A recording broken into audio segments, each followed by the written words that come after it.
Winter nights can be brutal, especially when modern conveniences like central heating aren't available. For centuries, people relied on ingenuity, materials at hand, and simple principles of physics to keep homes warm.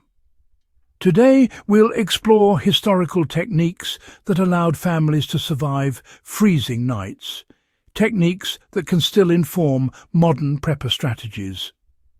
Before we dive in, if you're serious about history and survival, subscribe to Warfield Prepper Chronicles, like this video, and leave a comment sharing your favourite traditional warming method. One of the most overlooked factors in historical home warmth was construction. Houses were designed to retain heat, with thick stone or brick walls that absorbed warmth during the day and released it slowly at night. In colder regions, homes were often built low to the ground, with small windows to minimize heat loss. High ceilings were rare because large volumes of air are harder to heat. A practical application today is to identify spaces in your home with the most heat retention, south-facing rooms with solid walls, and use them as sleeping areas or central gathering points during extreme cold. Before electricity, almost every home relied on a central fireplace or wood-burning stove. Fireplaces weren't just for cooking, they were the primary source of warmth. Families often slept in rooms adjacent to the hearth, taking advantage of radiant heat. To maximize warmth, people would close doors to unused rooms, creating a heat pocket. Historical records show that in New England, multiple small stoves were used throughout the house rather than a single fireplace. Each carefully managed to maintain a consistent temperature. For modern preppers, even a small wood stove or portable heater can recreate this effect. Position beds or sitting areas near it and keep doors closed to maximize efficiency.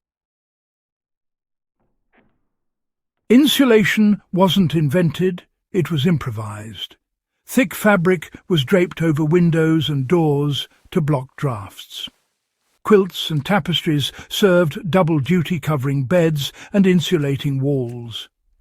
In colonial America, families would hang blankets over doorways at night, and in Europe, shutters were closed and lined with fabric. A practical tip for today is to layer textiles where drafts occur. Even modern homes benefit from heavy curtains or door snakes. The principle is the same: create barriers where heat escapes. Clothing and bedding were crucial in the absence of central heat. People didn't rely solely on the room temperature, they layered wool, flannel and linen to stay warm. Sleeping in multiple layers allowed the body to trap heat efficiently. In many rural households, children and parents slept in the same bed, a practice that conserved warmth. For modern application, sleeping bags, thermal blankets and layered clothing can replicate this approach during power outages or extreme winter nights. Even a simple wool cap or thick socks can dramatically increase comfort. In some historic homes, especially in colder climates like Scandinavia or Russia, beds were constructed with stone or brick bases. During the day, these surfaces absorbed heat from the sun or stoves and radiated it at night. People would place straw or thick bedding on top to avoid direct contact with the cold surfaces. The takeaway here is the principle of thermal mass objects that retain heat during the day, release it slowly when the temperature drops. In a prepper context, using heated water bottles, bricks warmed in a fireplace, or even thermal pads can mimic this ancient technique. Sleeping arrangements were optimized for warmth. Families often slept in tightly enclosed rooms or even shared small spaces within larger homes.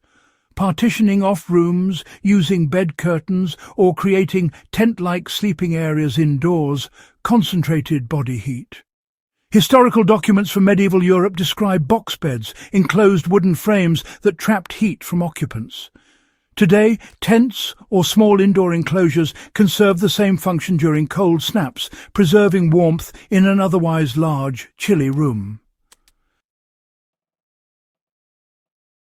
Long before modern heating, people applied heat directly where it was most needed. Water heated on the stove and poured into containers provided localized warmth, while stones or bricks warmed in the fire were wrapped in cloth and placed near beds. This method is simple, yet highly effective. Preppers can replicate it by heating stones or using durable metal containers filled with hot water, placing them safely near bedding areas to extend warmth through the night. Interestingly, historical homes balanced insulation with minimal ventilation. While drafty homes were cold, completely sealed rooms could become damp and unhealthy. A small, controlled opening near the ceiling allowed smoke and moisture to escape without significantly cooling the space. Modern preppers can mimic this principle by slightly opening a window or vent to maintain air quality while keeping the majority of heat contained. These strategies weren't random. They were the product of centuries of trial and error. Thick walls, stoves, textiles, thermal mass, and careful room use formed a comprehensive approach to winter survival without electricity. Applying these principles today, whether for historical study, survival practice, or emergency preparedness, provides both comfort and resilience. If you found this guide valuable, subscribe to Warfield Prepper Chronicles for more in-depth historical and survival insights.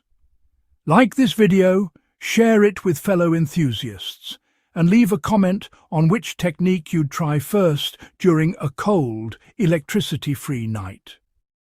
Your engagement helps us continue producing content that combines practical survival skills with rich historical context.